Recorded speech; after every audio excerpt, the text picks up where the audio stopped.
Bonjour, bonsoir, bon après-midi, cela dépend du temps que vous nous avez, ou que vous nous suivez partout dans le monde. Je dirais bonjour, hello, Jambo, et voilà. C'est votre bien-aimé frère Shabani Mapela. J'aimerais partager avec vous un message, voilà. Un message, nous sommes dans le livre de Matthieu chapitre 6, verset 24. Je préfère lire. La Bible dit, nul ne peut servir deux maîtres à la fois, car ou il haïra l'un et aimera l'autre, ou il s'attachera à l'un et méprisera l'autre. Vous ne pouvez pas servir Dieu et Mammon. La Bible dit dans Matthieu, nul ne peut servir deux maîtres à la fois. Soit il haïra l'autre et il aimera l'un. Soit il aimera l'un et il haïra l'autre. Alors notre petit sujet de ce matin, de cette vidéo, c'est une question que nous devons nous poser. De quel serviteur, de quel royaume es-tu? Tu es le serviteur de qui? Bref, de quel royaume es-tu? La Bible nous démontre aussi dans plusieurs versets, et que vous verrez déjà dans les bancs d'écran, les versets qui sont affichés là-bas, lisez. La Bible nous démontre que dans le monde, on a deux maîtres et on a des royaumes. Et parmi les deux royaumes, on a le premier royaume ou le premier maître, ou même la première armée qui est l'armée de l'Éternel, les royaumes de Dieu. Dans les royaumes de Dieu, nous avons l'Éternel Dieu lui-même, étant le guide, le chef, le commandant suprême, celui qui contrôle tout, le Seigneur des seigneurs, le roi des rois. Et dans ces royaumes, on a aussi les anges en général, les 24 veillants, les 4 êtres vivants, les 7 esprits de Dieu, tout ce que vous voulez, bref, tous les anges en général. Et dans ces royaumes, nous avons aussi des serviteurs de Dieu ou ministres de Dieu. Et à part ça, nous avons aussi tout être humain qui a reçu le Seigneur Jésus-Christ, étant son Seigneur et Sauveur. Tout être humain qui a fait en sorte que sa vie devienne toute une offrande digne, sainte, agréable pour Dieu. Tous ces mondes-là font partie, tous ces gens-là font partie de ceux qui existent dans le royaume de Dieu, font part dans ces royaumes. Pourquoi? Parce que le principe est simple. Dans ce royaume, tous ces gens que je viens de citer, même Paul dit, nous sommes ouvriers avec le Seigneur Jésus. Dans ce royaume, tout ce que ces hommes, tout ce que ces personnes font comme actes, réactions, les manières de faire les choses, ils les font avec une seule obligation ou un seul objectif, qui est de rendre gloire à l'Éternel, qui est de poser les actes qui sont ou qui seront bénéfiques pour le royaume de l'Éternel. Vous verrez, par exemple, pour nous les humains, vous verrez l'un en train de prêcher, l'autre en train de modérer, de chanter, sincèrement, en vérité et en esprit. Je dis bien tous ceux-là qui ont donné leur vie sincèrement à Jésus. Tous ces mondes-là font partie, tous ces gens-là font partie des royaumes de Dieu. Car leur vie a atteint un niveau où ils sont devenus une offrande digne, sainte, agréable pour l'Éternel. Leur manière de vivre, de raisonner, de penser, de réfléchir, demeure dans la pensée éternelle que Dieu a mis dans l'homme selon Ecclésiaste chapitre 3 verset 11. Et dans le second royaume, j'appelle ça le petit royaume. On a le misérable Satan. Je dis encore le misérable parce qu'il est misérable. Et on a tous les anges déchus. Et on a les occultistes ou les sataniques ou les satanistes. Et à part ça, on a les magiciens, les sorciers. Tous ces mondes-là font partie de ces royaumes. Et on a encore toutes les personnes possédées par un esprit mauvais. C'est là que nous allons plus insister. Toute personne qui a en lui un esprit ou un démon, automatiquement, il fait partie, pas du royaume de l'Éternel, de Jésus, mais du royaume du diable. Pourquoi? Parce que tout ce qu'il pose ou qu'il posera comme acte, c'est le diable qui aura la joie dans le cœur. Comme Matthieu nous dit comme Matthieu nous dit, on ne peut pas servir deux maîtres à la fois. Et notre sujet, c'est une question. De quel royaume es-tu? Qui est ton maître? Alors pour répondre à cette question, c'est simple. Il suffit seulement d'examiner ta vie, d'examiner ta manière de faire les choses. Dans le livre d'Apocalypse, chapitre 19, verset 10, la Bible dit ceci.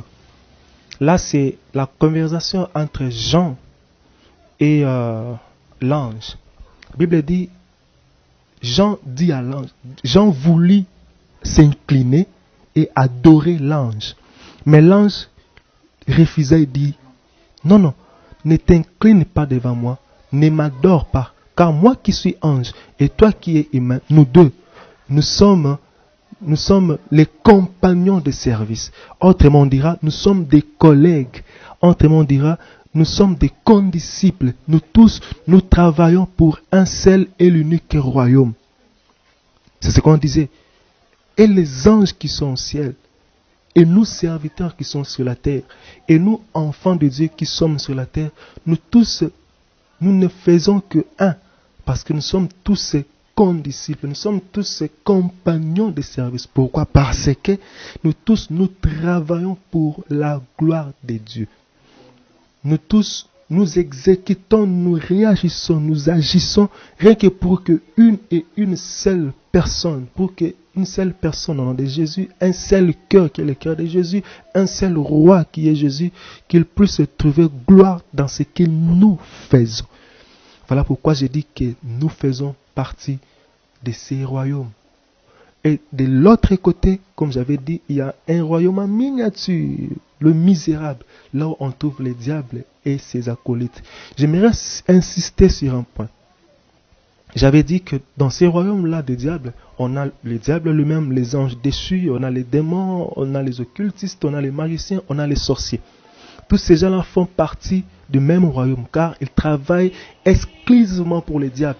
Mais il y a aussi une catégorie de personnes qui ignorent qu'ils font partie du royaume des diables. Qui sont ces gens-là? Nous sommes dans le livre de Galates, chapitre 5, verset 19 jusqu'à 21. La Bible nous relate un état d'esprit. Il dit, ces gens-ci, nous avons les adultères, les voleurs, les impudiques, les gens qui ont en eux la jalousie, la haine. Sache que tu fais partie du royaume des diables. Un magicien est un serviteur du diable. Pourquoi? Parce qu'il sert le diable avec sa magie. Mais toi aussi, tu es serviteur du diable. Pourquoi? Parce que tu sers le diable avec les mensonges. Tu sers le diable avec la bière, avec l'alcool. Vous tous, ce que vous faites, ça rend gloire à une et une seule personne. Pose-toi la question. Ou même, posons une petite question. Dis-nous ce que tu fais. Dis-nous tes émotions. Dis-nous tes désirs. Et la Bible nous dira de quel royaume es-tu. La Bible dit, soit tu es chaud, ou soit tu es froid. Mais si tu es froid ou tiède, Dieu te vomira. Mon frère, ma soeur, j'insiste encore sur ce point. Même beaucoup de ceux qui fréquentent l'église pensent servir Dieu. Or, ils servent le diable. Pourquoi? Parce que le principe est simple. Comme toi et moi, nous connaissons. Tout serviteur a une et la seule obligation. C'est simple. Tout serviteur dans le monde entier, même dans une entreprise, même dans la société, même dans une boulangerie, même dans une maison de commerce, tout serviteur a une et une seule obligation.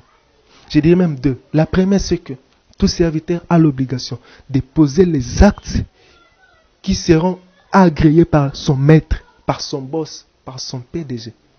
C'est-à-dire, si tu poses un acte qui n'est pas agréable à ton maître, c'est que tu n'es pas son serviteur. Si tu poses un acte contraire à ce que ton maître attend de toi, c'est que tu n'es pas son serviteur. Deuxièmement, tout serviteur a l'obligation de travailler pour la réussite de son entreprise. C'est-à-dire, quand tu es dans une boulangerie, voilà pourquoi j'aime les Américains, le monde, l'Amérique comme état continent. Souvent là-bas, ils posent une question, ils disent, malgré tes diplômes, ils aiment souvent la question, ils aiment souvent cette question, nous avons vu tes diplômes, mais qu'est-ce que tu comptes apporter dans notre entreprise? C'est qu'ils veulent comprendre quel sera ton apport dans l'entreprise. Des choses. Juste pour dire, tout serviteur a deux obligations. La première, c'est de poser les actes ou les réactions qui seront bénéfiques pour l'entreprise. Deuxièmement, poser les actes ou poser des réactions qui vont plaire à son maître. Alors, pose-toi une et une seule question. Les actes que tu poses chaque jour, tes pensées, tes émotions, tes sentiments, plaisent à qui? À Dieu ou au diable? Si c'est à Dieu, c'est que tu fais partie de notre royaume, royaume de Jésus. Mais si c'est au diable, c'est que tu es serviteur de Satan. Beaucoup de serviteurs de Dieu aujourd'hui, il est serviteur, mais il est impudique. Il est serviteur, mais il est ivrogne. Il est serviteur, mais il a la facilité d'haïr l'autre. Et plus grave encore, c'est que nous ignorons souvent, il est serviteur, mais il a la difficulté de pardonner. Il est serviteur, mais il n'a pas l'amour.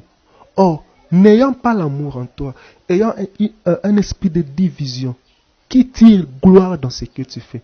Qui tire gloire dans ta manière de penser, de réfléchir? Est-ce Dieu ou le diable?